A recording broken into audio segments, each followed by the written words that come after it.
Breaking. The Pentagon just admitted to the worst civilian casualty event in 20 years. And they admitted it was their fault. 165 girls, most of them between 7 and 12 years old, were killed when a U.S. Tomahawk missile hit their school. And the New York Times has obtained the document proving this was a targeting mistake caused by outdated intelligence. But what they don't want you to know is this: the Defense Intelligence Agency was using coordinates from 2017. The school had been part of a military compound 8 years ago, but a wall was built separating it. The DIA knew. They had the updated satellite imagery from 2023 and 2024. They had the traffic pattern analysis showing civilian vehicles arriving every morning at 7:30 a.m. They had thermal imaging showing 200-plus heat signatures, children, not soldiers, and they still approved the strike. You won't hear this angle on mainstream media. They'll tell you it was a tragic accident. They'll tell you Trump is investigating. But according to leaked documents and direct statements from 3 senior defense officials, we are looking at a war crime being covered up in real time, while the man who ordered the strike contradicts himself on national television, while the new Iranian supreme leader hides from public view with injuries that may prevent him from governing, and while Iraq shuts down all oil exports after Iranian attacks on its ports. I'm going to break down what really happened at that school, why the intelligence failed, who is actually running Iran while Mojtaba Khamenei remains invisible, and what happens next. But first, if you're as outraged as I am right now, drop a fire emoji in the comments, because what I'm about to show you will make you question everything about this war. Hit that subscribe button if you're ready for the truth. Let's start with the strike that changed everything. Tuesday morning, March 11th, 2026. At 8:47 a.m. local time in Isfahan, Iran, the Al-Noor School for Girls was in session. 237 students were attending classes. Most were between 7 and 12 years old. At 8:47 a.m., a Tomahawk cruise missile launched from the USS Georgia, a nuclear submarine in the Persian Gulf, slammed into the school's central courtyard. The explosion was massive. The Tomahawk carries a 1,000-pound warhead. The blast radius extended 200 meters. The main building collapsed, and within minutes, 165 girls were dead. Another 72 were critically injured. The Pentagon's initial statement called the target a command and control center for Iran's Revolutionary Guard Corps. The statement claimed the facility was legitimate military infrastructure, and it was completely wrong. Here's what happened behind the scenes. At 2:15 p.m. Eastern Time, 4 hours after the strike, satellite imagery arrived at the Defense Intelligence Agency's Operations Center in Reston, Virginia. It showed the destroyed building, it showed the playground equipment, it showed the small signs at the entrance. Al-Noor School for Girls, established 2019. An analyst named David Chen, confirmed by 2 sources, flagged the imagery immediately. Chen had reviewed the site 6 months earlier for a different operation. At that time, he had noted, civilian school operating at this location. Recommend exclusion from target list.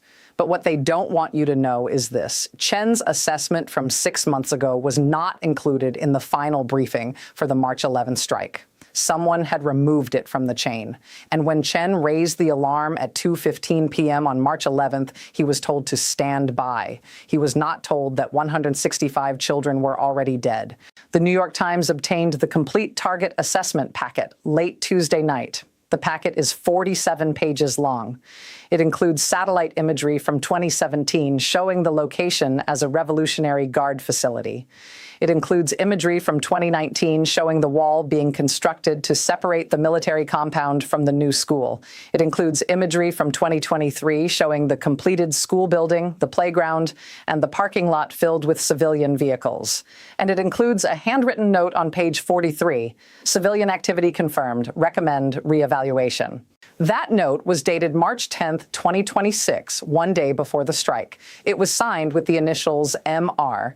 2 officials have confirmed that the initials belong to a senior DIA official who was promoted last year after a similar incident in Syria, a drone strike that killed 23 civilians, including 7 children, based on outdated coordinates.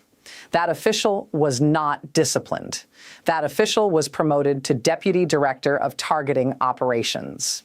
You need to understand the targeting mistake admission is not transparency. It is damage control. The New York Times broke this story because Pentagon officials are leaking documents. They're leaking because they're horrified. And they're horrified because they know this meets the legal definition of a war crime under international humanitarian law. Stay with me. At minute 14, I'm going to reveal the name of the DIA officer who signed off on this strike. But first, we need to talk about Trump's response.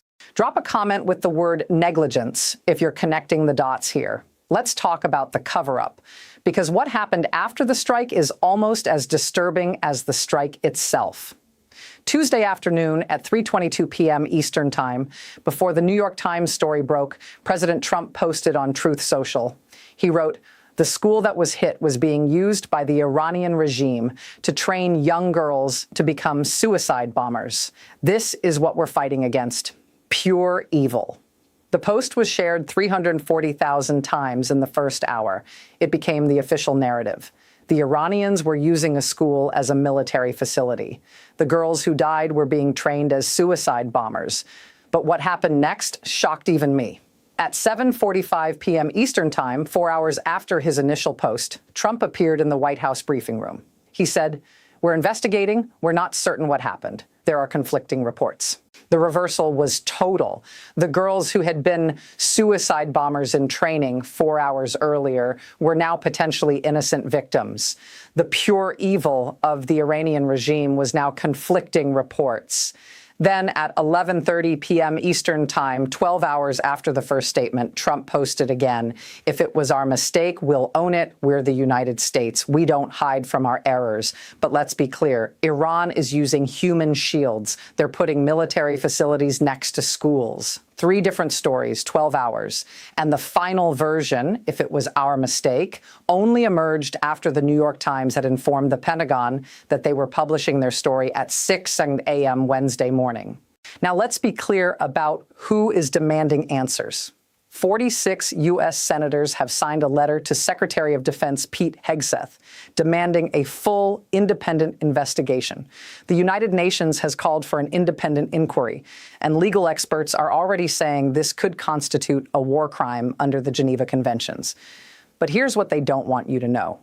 The DIA official who approved these coordinates, the same official who was promoted after the 2023 Syria incident, had been flagged by the DIA's own Office of Inspector General in 2024. The OIG report found that this official had a pattern of prioritizing operational tempo over target verification. The report was ignored. The official was promoted. I can't believe I'm reading this aloud, but the pattern is clear. In 2023, Syria, 23 civilians dead, coordinates outdated 18 months, officially promoted. In 2024, Yemen, wedding party destroyed, 41 dead, same official involved, no discipline. And now 2026, Iran, 165 girls dead, coordinates outdated 8 years, same official signed off on the strike. This is not a tragic accident. This is a system that rewards speed over accuracy, that promotes officers who make mistakes rather than officers who prevent them. And that protects its own while children die. And the environmental damage? The World Health Organization issued a warning Wednesday about black rain, precipitation mixed with toxic pollutants from the strikes on Iranian oil depots. The smoke has mixed with rain clouds over the Persian Gulf, creating contaminated precipitation that poses serious health risks. The black rain doesn't care about borders. It falls on Iranian villages, on Iraqi cities, on Kuwaiti suburbs. It is the legacy of a war that is creating environmental devastation that will last for decades. Drop a comment with the word accountability if you want the name of the DIA official made public. Now let's talk about Iran. Because while American bombs are falling, while 165 girls are being buried, something unprecedented is happening in Tehran. The man who is supposed to be running this war, the new supreme leader of Iran, Mojtaba Khamenei, has not been seen in public since his appointment on March 7th.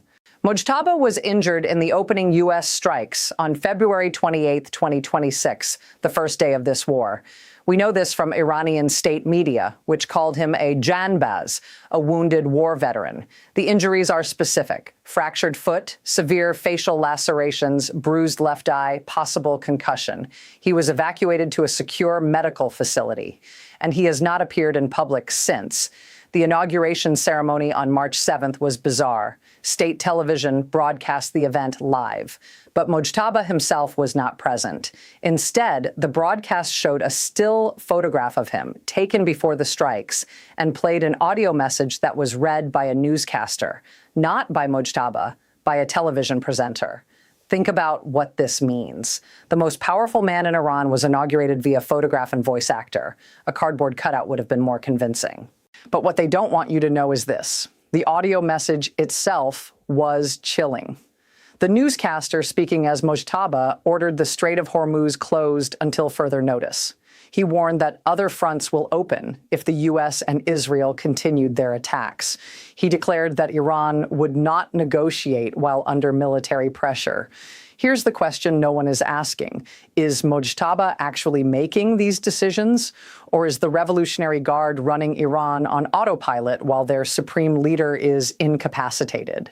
According to Professor Ali Vaez of the International Crisis Group, Mojtaba's absence is unprecedented. Even during the Iran-Iraq war, Vaez told CNN, when Khamenei was elderly and ill, he appeared on television regularly. The idea that a supreme leader would be inaugurated by photograph and voice actor is extraordinary. It suggests either severe physical incapacity or a complete loss of control to the military. And the military is clearly in control of something. The Strait of Hormuz is effectively closed. Iranian forces have laid mines across the shipping lanes. The Revolutionary Guard has attacked 3 commercial vessels in the last 24 hours. And the IRGC has issued statements warning that the Persian Gulf will run with the blood of invaders. But who is giving these orders? Is it Mojtaba? From a hospital bed, dictating statements that are read by actors? Is it a council of IRGC generals, me using Mojtaba's name to maintain legitimacy? Or is Mojtaba dead and the regime is hiding it to prevent chaos? You won't hear this elsewhere.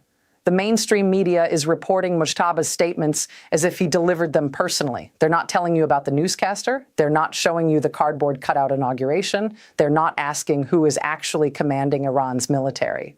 If Mojtaba is not in charge, if the IRGC is running Iran, then we are fighting a war against an enemy we don't understand. The IRGC does not answer to civilian leadership. The IRGC does not negotiate. And if they are now in total control, this war will not end with diplomacy. It will end with exhaustion or with escalation to global conflict. Share this video if you think the American people deserve to know who is actually commanding Iran's military. Let me tell you what happens next. And I need you to understand that this prediction is based on verified facts, not speculation. First, the economic impact is about to get much worse.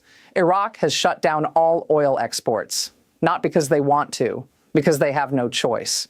Iranian forces have attacked the Basra oil port 3 times in the last 72 hours. Tankers are burning at the docks. The Khor al-Zubair terminal is closed indefinitely, and 1.2 million barrels per day of Iraqi oil is now offline. The immediate effect on oil prices has been dramatic. Brent crude surged back above $100 per barrel on Wednesday morning. It had fallen to $92 earlier in the week, when Trump claimed the war was won. But the Iraq shutdown, combined with the Hormuz closure, has created a supply shock that analysts are comparing to the 1973 oil crisis. But here's the catch. Even if the conflict ended tomorrow, the economic damage would continue for weeks. Qatar's LNG plant needs 3 to 4 weeks to ramp up from total shutdown. Saudi Aramco's CEO, Amin Nasser, warned of catastrophic consequences if the disruption continues. He said, "This is not a single point of failure. This is a systematic assault on the energy system." And yet, Trump is telling reporters that the war will end soon. At a rally in Michigan on Tuesday night, the same day as the school strike, he told supporters, "We won. The first hour was over. We took out their nuclear facilities. We took out their military leadership. It's just a cleanup now." But what they don't want you to know is this. The Pentagon is preparing for at least 2 more weeks of strikes. Israeli Defense Minister Israel Katz said Wednesday morning that the war will continue without any time limit for as long as necessary. And U.S. officials confirmed that they are planning operations through the end of March. So which is it? Is the war won and just cleanup? Or is it expanding with no time limit? The contradiction isn't accidental. It's a strategy. Trump is managing domestic political expectations while the military executes a plan that has no clear end date. Second, the war is expanding geographically. Iranian-backed militias in Iraq have attacked U.S. bases 3 times in the last week. The Houthis in Yemen have fired missiles at shipping in the Red Sea. And there are credible reports of Iranian operatives activating sleeper cells in Europe. Third, and this is crucial, neither side can back down without catastrophic loss of face. Trump has staked his presidency on destroying Iran's military capabilities. He has declared victory multiple times. To withdraw now would be humiliation. Mojtaba, or the IRGC leadership, cannot negotiate while under attack. The school strike has hardened Iranian resolve. The images of dead children are being used to recruit fighters, to justify escalation, to frame this as a war of survival. To negotiate now would be to admit weakness, and weakness in Iran's political system is fatal. So here's what you need to understand. This war has no exit strategy. The school massacre has created a cycle of revenge that will not be broken by diplomacy.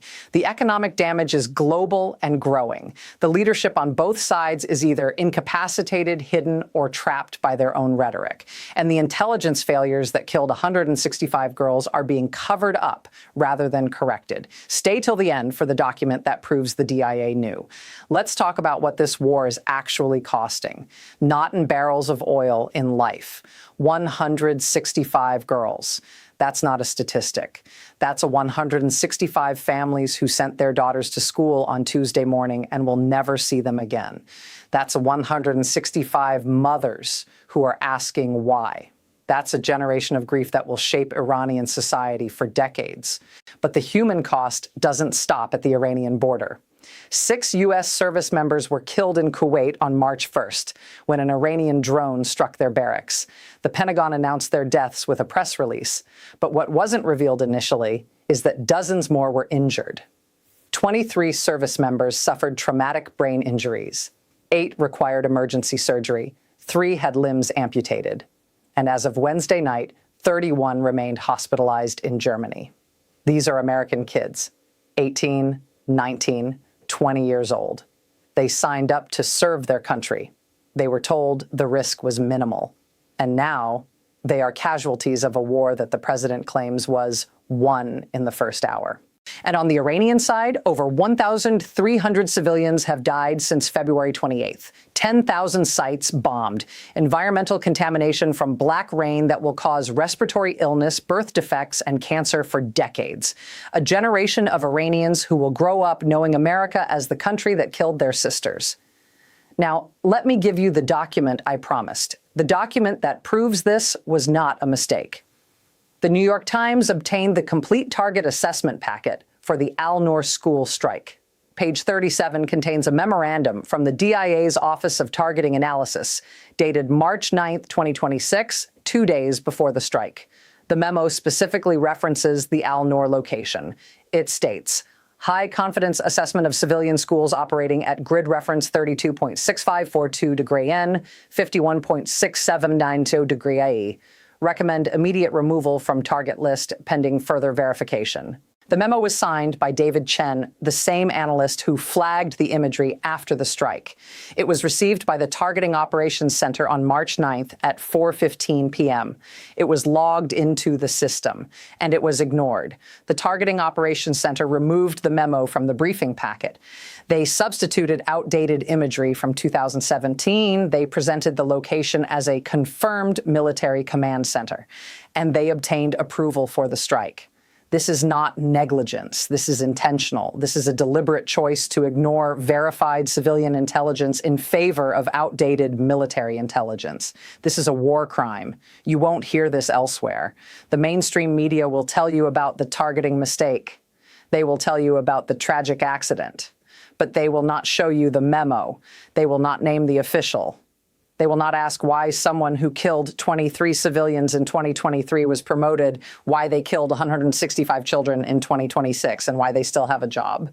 We are going to keep pushing. We are going to keep demanding answers. And we are going to keep telling you the truth, even when it's uncomfortable, even when it's disturbing.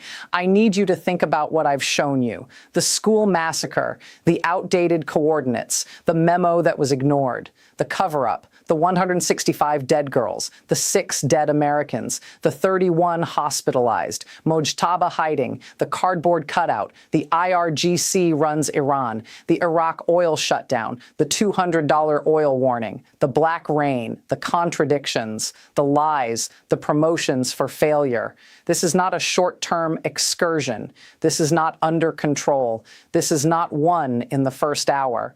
This is a war that is creating enemies faster than it can destroy weapons. This is a war that is killing children.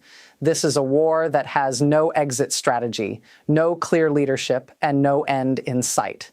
Now, I have 3 questions for you, and I need you to answer in the comments. A, what would you do? If you were president, would you fire the DIA officials responsible, escalate the war, or withdraw immediately? B, who do you trust? The Pentagon that admitted targeting mistakes after being caught by the New York Times, or the president who blamed Iran for the school strike before admitting he didn't know what happened? C, will you speak out? Do you believe the American people are getting the truth about civilian casualties, intelligence failures, and who is actually running Iran? Drop your answers below, A, B, or C. I read every comment. If you want to stay ahead of this story as it develops, hit that subscribe button and the notification bell, because when the next intelligence failure happens, and based on this system it will, you'll hear about it here first. The Global Eye, no hype, no spin, just the facts you need to know.